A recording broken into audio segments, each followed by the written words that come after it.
نحمده ونصلي على رسوله الكريم اما بعد اعوذ باللہ من الشیطان الرجیم بسم اللہ الرحمن الرحیم وقال النبی صلی اللہ تعالی علیہ وسلم من صام رمضان ایمانا واحتسابا غفر له ما تقدم من ذنبه ومن قام رمضان ایمانا واحتسابا غفر له ما تقدم من ذنبه او كما قال علیہ الصلاۃ والسلام۔ سامعین محترم، السلام علیکم ورحمۃ اللہ وبرکاتہ۔ رمضان المبارک کا ماہ عظیم اپنی لطائفات اور نوازشات کے ساتھ جاری و ساری ہے۔ آج آپ حضرات کے سامنے ایک نبوی نسخہ ذکر کرنا چاہ رہا ہوں کہ جس نسخے پر عمل کر کے ہم اپنی عبادات یعنی روزہ اور تراویح کو آسان بنا سکتے ہیں، اور وہ نسخہ آقا نامدار سرور دو عالم سید الانبیاء صلی اللہ تعالی علیہ وآلہ وسلم نے ایک حدیث مبارکہ میں بیان فرمایا، اور انتہائی نرالے انداز سے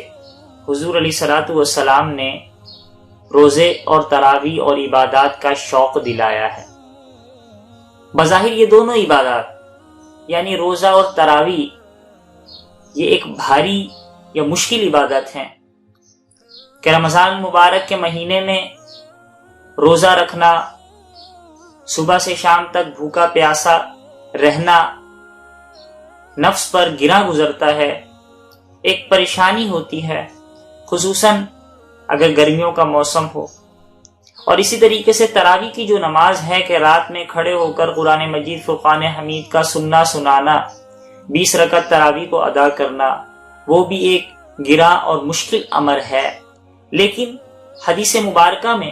آپ علیہ الصلوۃ والسلام نے کچھ ایسے نسخے اور فارمولے بتا دیے کہ ان دونوں عبادات کو مسلمان آسان بنا سکتا ہے۔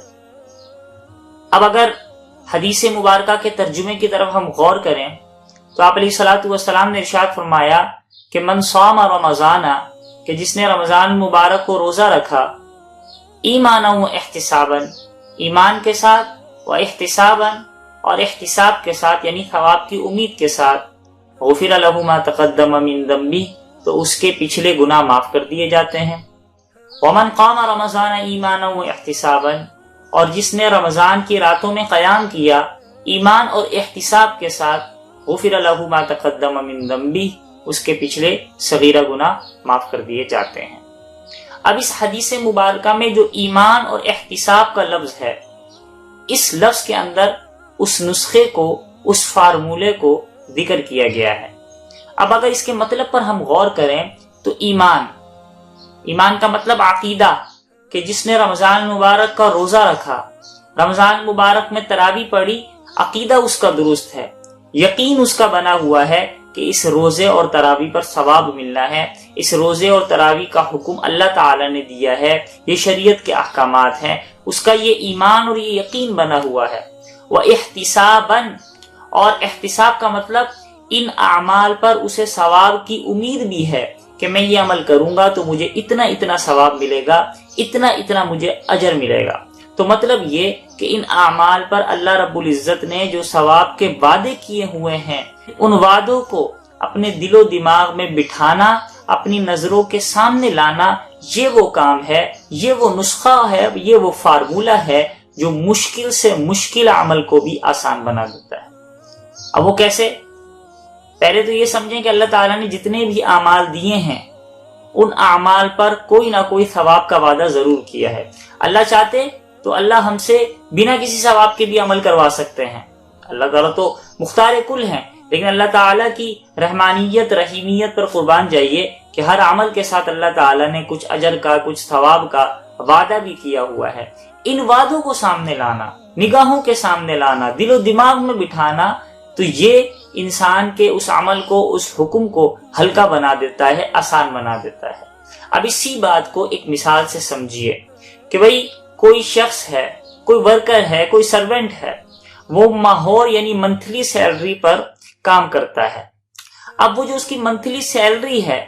وہ ڈیوٹی جو انجام دے گا صبح سے شام تک 8 گھنٹے کی، 10 گھنٹے کی، 12 گھنٹے کی، تو وہ شام کو واپس آئے گا تو اس کا ہاتھ خالی ہوتا ہے، حالانکہ اس نے جو ہے اپنی محنت خرچ کی ہے، اپنی ڈیوٹی انجام دی ہے، اس نے جو ہے جانے کے لیے ہو سکتا ہے گاڑی کا کرایہ بھی خرچ کیا ہو سکتا ہے اس نے اپنے گاڑی کا فیول وغیرہ، یہ تمام اخراجات اس کے اپنی جیب سے، اپنے پاس سے اس نے خرچ کیے، اور واپس آتا ہے خالی ہاتھ ہے۔ کوئی اس کو یہ کہے کہ ارے تم تو اتنے پاگل ہو، تم جو ہے روزانہ جاتے ہو، روزانہ خالی ہاتھ آتے ہو، خرچ کرتے ہو، تمہیں کیا ملتا ہے؟ تو وہ یہی کہے گا میں پاگل نہیں ہوں، بلکہ مجھے یقین ہے، مجھے امید ہے کہ میرے وقت مقررہ پر، میری ڈیوٹی کا جو وقت ہے، میں اس وقت کو جب انجام دیتا ہوں تو میرا ایک وقت میری سیلری کا بھی بندھا ہوا ہے کہ جس وقت کے مطابق مجھے وظیفہ، مجھے سیلری ملتی ہے، اسے اس بات کا یقین ہے، تو وہ پورا مہینہ اس سیلری اور اس وظیفے کے لیے اپنے وقت کو انجام دیتا ہے، اور وقت مقررہ پر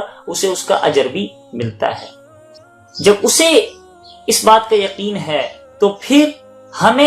ہم جو ہیں جب اعمال کرتے ہیں، جب عبادات کرتے ہیں، تو ہم عبادات اور احکامات میں اس غلط فہمی میں مبتلا کیوں ہوتے ہیں کہ بھئی ہم نے نماز پڑھی، ہم سلام پھیریں گے تو ہمارے جیب پیسوں سے بھر جائیں گے، ہمیں جو ہے کیا کہتے ہیں دنیاوی طور پر فلاں چیزیں ہمیں مل جائیں گی۔ ہم کیوں نہیں اس وقت مقررہ کے مطابق عمل کرتے، اس وقت مقررہ کا انتظار کرتے؟ دنیا کے کاموں میں وقت مقررہ پر تنخواہ ملتی ہے، تو اللہ نے اعمال پر جو ثواب کے وعدے کیے ہوئے ہیں، جو اجر و ثواب کے اللہ تعالی نے معاہدے کیے ہوئے ہیں، فرمایا کہ ان کا بھی ایک وقت مقرر ہے، اور وہ وقت ہے انسان کی موت اور آخرت، کہ دنیا سے جانے کے بعد ساری زندگی کے اعمال کا اندازہ ہوگا، دنیا سے جانے کے بعد ساری زندگی کے اعمال کا اندازہ ہوگا کہ اس عمل پر مجھے کتنا اجر مل رہا ہے، اس عمل پر مجھے کتنا ثواب مل رہا ہے۔ یہ ثواب جو دنیا سے جانے کے بعد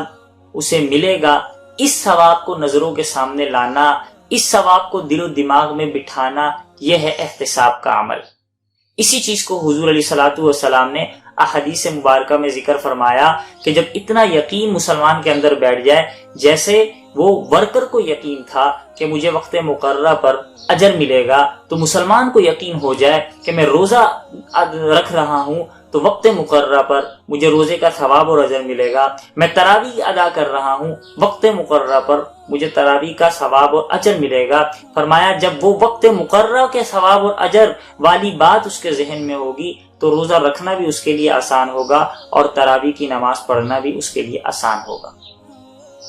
یہی احتساب یعنی آخرت کے ثواب کو اور اجر کو نظروں کے سامنے لانا ہمارے تمام اعمال کو، مشکل سے مشکل عمل کو آسان بنا سکتا ہے۔ یہی وہ نسخہ ہے، یہی وہ فارمولہ ہے جو حضور علیہ الصلوۃ والسلام نے حدیث مبارکہ میں بیان فرمایا کہ من صام رمضان ایمانا و احتسابا غفر له ما تقدم من ذنبی، کہ جس نے رمضان کا روزہ رکھا یقین کے ساتھ، ثواب کی امید کے ساتھ، اس کے پچھلے صغیرہ گناہ معاف کر دیے جاتے ہیں۔ ومن قام رمضان ایمانا و احتسابا غفر له ما تقدم من ذنبی، جس نے رمضان المبارک کی راتوں کو قیام کیا یعنی تراویح کی نماز ادا کی، ایمان یعنی عقیدے کے ساتھ اور ثواب کی امید کے ساتھ، اس کے پچھلے صغیرہ گناہ معاف کر دیے جاتے ہیں۔ جب اتنا اجر مل رہا ہے، گناہوں کی معافی کا اجر ہمارے سامنے ہوگا، ریکارڈ صاف ہو گیا، اب وہ عمل کر رہا ہے، اب روزے کے ثوابات، تراویح کے ثوابات کے جن کا قرآن و حدیث میں بے شمار تذکرہ ملتا ہے،